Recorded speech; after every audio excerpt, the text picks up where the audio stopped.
Okay, so I'm back with another video. Um, and today's video, I'm going to talk about the Good Samaritan. Okay, I'm reading this out of Bible Study Tools. That's where I usually go to get like something to talk about. Whatever like strikes me as you know. Okay, in Luke 10, Jesus is asked, "What is the most important commandment?" He responds that the greatest commandment is to love the Lord your God with all your heart and with all your soul and with all your mind. And the second, to love your neighbor as yourself. Jesus was then immediately asked, "Who counts as a neighbor?" And he responds with a parable or a story lesson that is an example for everyday life. G- Luke chapter 10, verse 25 through verses 37. And behold, a lawyer stood up to put him to the test, saying, "Teacher, what shall I do to inherit eternal life?" He said to him, "What is written in the law? How do you read it?"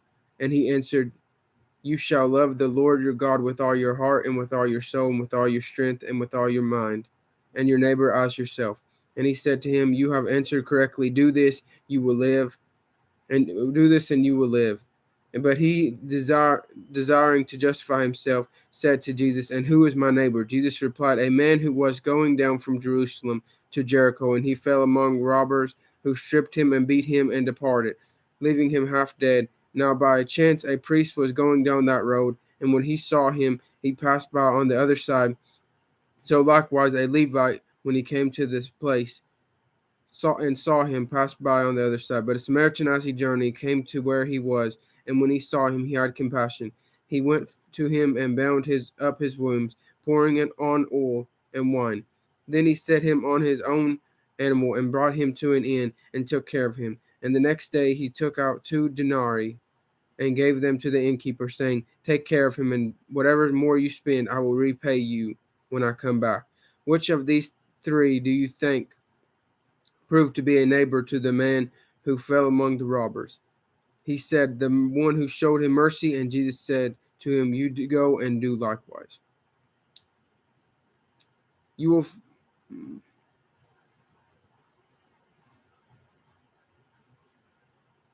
So the summary is the Bible story of the Good Samaritan is a parable to demonstrate how we should love our neighbors as ourselves. When others need our help the most, like the man beaten by robbers on the road, our love for neighbors is truly tested. Jesus instructs us to be like the Good Samaritan, helping others in times of suffering, and not the priest and Levite who neglected their neighbor.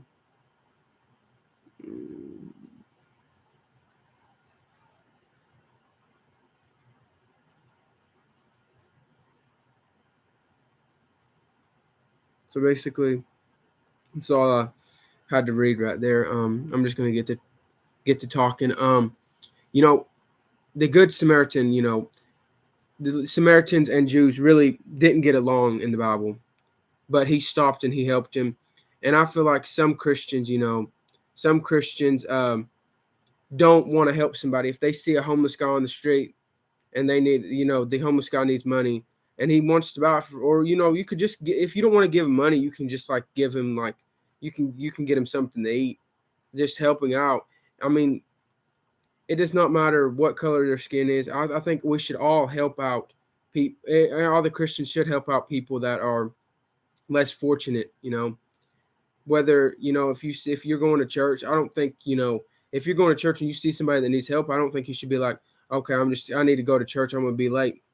I mean, you're doing a good deed. You're doing a good deed. You know, you're doing a good deed. So the best thing to do is just help them out before you go to church. If you're late for church, God's not gonna be mad at you for being late for church if you help somebody out. I mean, it's better than to saying, "Oh, I'm still tired, or I'm still sleepy. I'm not going to church, or I'll miss a ball game if I go to church." You know. So I feel like, yeah, that's what we need to do is we need to be more helpful to people in the time of need, because as you can see, this obviously stuff is going up at the grocery store. I think it's going down. Stuff's going down, but people still having it hard. The rent's going up wherever you live. I don't know. You know, in my in my city, I live in Kentucky, but in big cities like Lexington, Richmond, that you rent an apartment, it's like $900. It's crazy. So I mean, it's yeah, the rent's definitely going up. The rent's definitely going up, and um, it's just crazy. And people need food to live. You know, you need appliances. You know, you need toilet paper. You need stuff like that. And we could just go out there and we could help them. You know, we could help them. But in some cases, you know, we say, oh, we got to get this. We got to get a new TV. Oh, you know, I mean, you don't have to get a new TV. I mean, if your TV is still working, I mean, it's fine. I mean, if your TV is still working, or you know, your washer and dryer still working, your stove still working, or your refrigerator still working, but it does need to be changed. So if like the door is not working right, you know, if it does need to be changed, then change it. But if it's, you know, it's still working, I mean, we don't have to do that. We can still help them out, be a friendly person to them, because when we're friendly to sinners, it it draws them. They want to know what makes us so friendly. They want to know what makes us so friendly. And then when they figure that out, the conviction comes over them, and you know, they might not give their heart to the Lord right then and there, but later on down the line, they'll be curious on learning more about Jesus. And that's why we need to focus on being nice to people, whether it will hurt us in the long run, because it will not hurt us in the long run. But whether we think it will hurt us, we still need to be nice to them, whether it's our lost dollar, whether it's our lost money. We still should help them, because we should have faith that God's going to pay us that back. He's going to help us in time of need, because God helps us in the time of need if we help somebody out. We get blessed for helping somebody out. And I don't help somebody out because I think I'm going to get blessed. I mean, if somebody needs help, I will help them out for sure. Whether it be, you know, money, whether it be like they need help doing something else, I will help them out for sure. And you know, and I think, you know, the Good Samaritan is like a parable that we should live on everyday life. You know, it should not be just helping somebody out every now and then. I mean, if we see people need help, you know, we should help them out. But I'm not saying, you know, go and give your last dollar to somebody that's, you know, on drugs, and they get on drugs. No, I'm not saying that. I'm just saying, like, if you see somebody needing help, if you see somebody struggling to make ends meet, then I mean, yeah, you help them, yeah. I mean, and if they need a place to stay for a couple nights, or you know, you could very well just rent them a hotel. And I mean, or you could even, I mean, I was thinking about it, you know. I mean, I was thinking about, you know, maybe you could do like, have like a bed and breakfast, and you could like welcome these people in. I mean, I would like to do that one day. I would like to have like a bed and breakfast, you know, and they could come in. They could, you know, they would just stay there for free. You know, if I, you know, when I had a good paying job, you know, I would do that, just so they could stay there for free, and they would have a place to stay in the winter months. Because the winter months, I mean, the winter months, if you're in like Kentucky, New York, they're, especially New York, it's devastating. Like, it's really devastating. And I would just love to be that person that could be a friend to the sinners, because Jesus was a friend to the sinner, even when like people persecuted him and people would talk down on him, saying, you know, why are you a friend to the tax collectors and the sinners?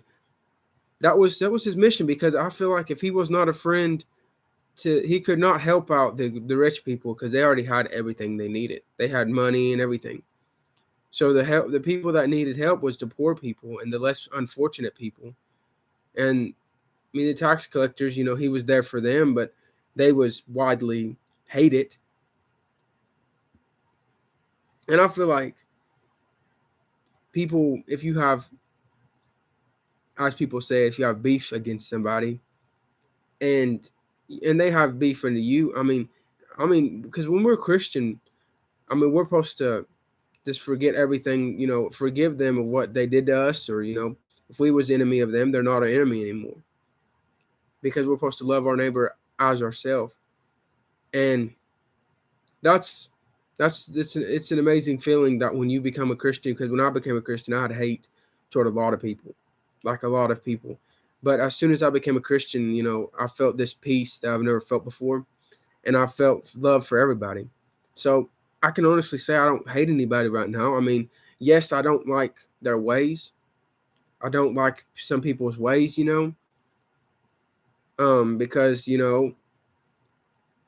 when I was not a Christian, feel like nobody would help me out.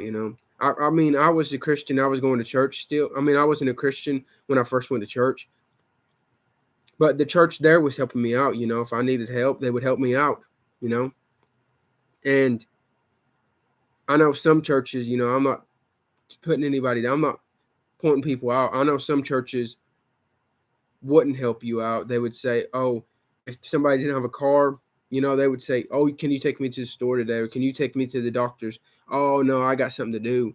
You know, and when they probably don't even have nothing to do. Because I heard like this one story. This one person was needing food. This was a story I heard, and this one person was needing food. He's not a Christian, but he was needing food, and he went to this church in my town, and he said, "Well, I was needing some food." He said, "I don't care." He was saying, "I need some food. Can you take me to the store to get some food? Because I don't have no food. I don't care what you get me." He said, "I just need some food to eat." The guy there. I guess he was a pastor there. He said, "Well, we can't do that. We can't do that, but you can ask another church." So it's like, I mean, if somebody needs food, I mean, you should help them out. I mean, you don't have to give them money, but you can help them out. I mean, because that's what you're supposed to do. You're supposed to be like Christ, like so if Jesus would do something, you're supposed to do it too. If you're a Christian, you're supposed to do what Jesus would do. You're supposed to say, WWJD, what would Jesus do? Would he just send them off somewhere else? Because Jesus would not send somebody off. If they needed healing, he would not send them off. He would literally, there was lines waiting up for him just to be healed. There was lines waiting just to be healed by Jesus.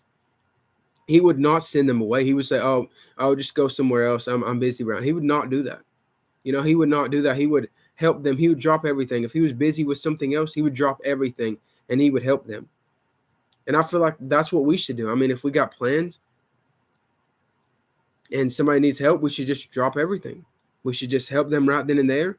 And we'll get blessed for that. We'll get blessed for that if we help them, rather than just saying, "Oh no, I'm busy. Oh, I gotta do something else." Um, I mean, if you got like a doctor's appointment, you can always reschedule the doctor's appointment.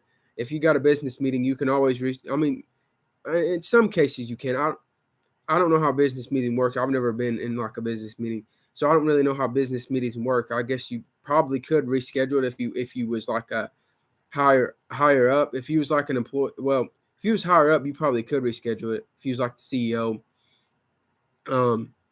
but yeah, we can always like help somebody out in their time of need, and that's all I wanted to talk about. That's all I wanted to really talk about, and that's all I really want to talk about. Um, so if you have any prayers or anything you want me to pray for, just put it on like any channel. I mean, any video. Just put it on any video, and I will pray for your prayers. Um, like I always do. I always pray for. I always pray after the end of the in this thing. I know end of the video. I know today wasn't very long, but I just had. This is what struck me as. This is what I wanted to say. So like I said, if you got prayers or even testimonies, if you got testimonies or you want, or even you want to know more about Jesus, just let me know, and just put that in the comments. Okay. Okay. I'm just gonna pray.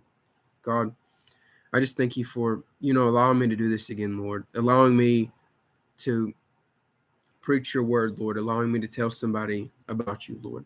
Lord, I just want to pray that if there's anybody out there that needs healing, Lord, that needs to drop their chains from you, from the burdens of sin, Lord. If they need to get away from the burdens of sin, Lord, I just want to pray that you be a light.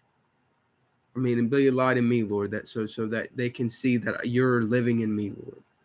I just want to pray for, somebody at my church, Lord. Her name's Rebecca, Lord. I just want to pray for her, Lord, that you heal her of her kidney problems, Lord, and that, she don't have to lose her. That you heal her kidneys, Lord, and that she don't have to lose it, Lord, that she doesn't have to be on dialysis, Lord.